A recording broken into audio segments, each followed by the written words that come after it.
नमस्कार, कशिश न्यूज का digital platform देख रहे हैं आप और आपके साथ मैं हूं शिखा सरूद सिंह। जम्मू कश्मीर से लेकर झारखंड तक कांग्रेस पार्टी को चुनाव जिताने के लिए आए झारखंड चुनाव प्रभारी गुलाम अहमद मीर खुद चुनाव जीते या हार गए, इस पर ज्यादा जानकारी लिए हमारे वरिष्ठ सहयोगी आशुतोष जी जुड़े हुए हैं।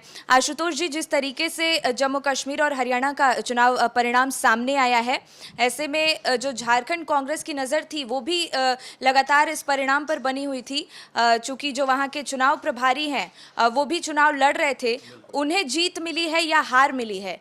चूंकि तमाम यहाँ के दिग्गज नेता भी वहाँ पर प्रचार प्रसार करने गए थे।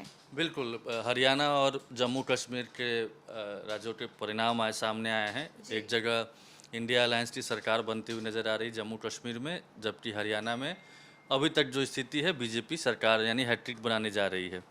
आपने ठीक कहा कि एक परिणाम पर झारखंड कांग्रेस के लोगों की भी नज़र थी।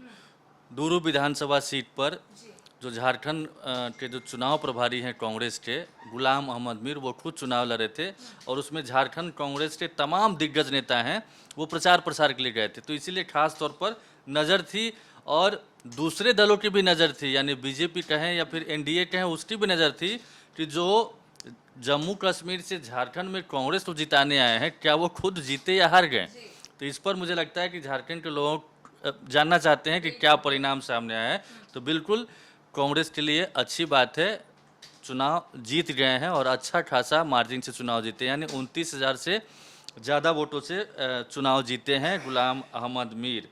गुलाम अहमद मीर कांग्रेस के जम्मू कश्मीर के प्रदेश अध्यक्ष भी रह चुके हैं। बीते दिनों उन्होंने इस्तीफा दिया था। 2019 में वो अनंतनाग लोकसभा सीट से चुनाव भी लड़े थे, हालांकि उस वक्त एनसी के जो कैंडिडेट हैं उससे वो हार गए थे। एनसी के कैंडिडेट से हार गए थे, लेकिन इस बार दिलचस्प बात यह है कि उसी एनसी के साथ यानी नेशनल कॉन्फ्रेंस के साथ गठबंधन था, यानी कि उसी एनसी के उम्मीदवार ने गुलाम अहमद मीर के लिए भी वोट मांगे थे। तो इस बार गुलाम अहमद मीर को फतह हासिल हुई है। इससे पहले तो हम गुलाम अहमद मीर के बारे में बता देना चाहते हैं। तो इससे पहले 2002 और 2008 में भी डूरू विधानसभा क्षेत्र से गुलाम अहमद मीर चुनाव जीत चुके हैं और 2019 में अनंतनाग सीट से उन्होंने किस्मत आजमाई थी, लेकिन एनसी के उम्मीदवार से हार गए थे।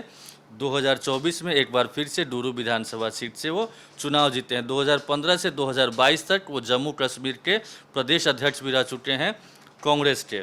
इस बार किसको कितना वोट मिला है, कितने वोटों से जीते हैं, वो हम बताना चाहते हैं सिलसिलेवार तरीके से। 29,728 वोटों से ये चुनाव जीते हैं। गुलाम अहमद मीर को 44,270 वोट मिला है, जबकि जो उनके निकटतम प्रतिद्वंदी थे पीडीपी के यानी महबूबा मुफ्ती के जो प्रत्याशी हैं मोहम्मद अशरफ मलिक, उनको 14,542 वोट ही मिला है। इस तरीके से गुलाम अहमद मीर वहाँ से चुनाव जीते हैं। बाकी जो भी उम्मीदवार है उसमें नोटा तीसरे नंबर पर रहा है और जो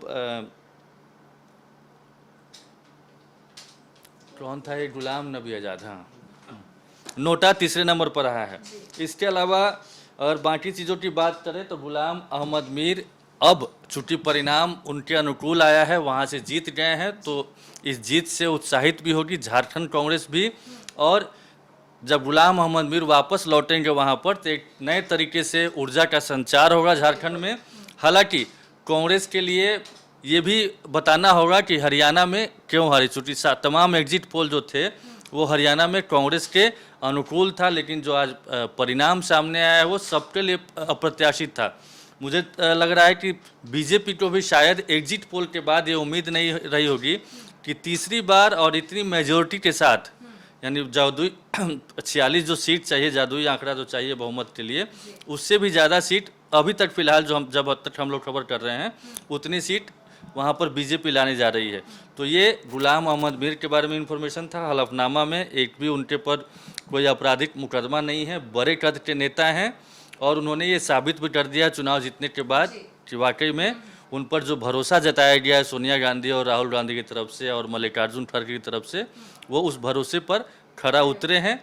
अब देखना है कि झारखंड में जो कांग्रेस की नैया पार कराने की जो रिस्पॉन्सिबिलिटी दी गई है, उस रिस्पॉन्सिबिलिटी को वो कितने अच्छे तरीके से निभाते हैं। हालांकि पिछले दिनों उन्होंने एक बयान देकर जो गठबंधन के जो बड़े भाई है जेएमएम उसको नाराज़ कर दिया था, क्योंकि उन्होंने कहा था कि 25 से 30 सीट दिलाइए आप, तो हम यहाँ पर कांग्रेस का भी मुख्यमंत्री रोटेशन के तहत बना सकते हैं। इसको लेकर जेएमएम की तरफ से प्रतिक्रिया आई थी, लेकिन वो बात बीत गई। उसके बाद हेमंत सोरेन से उनकी मुलाकात भी हुई थी, शायद डैमेज कंट्रोल करने की कोशिश हुई थी।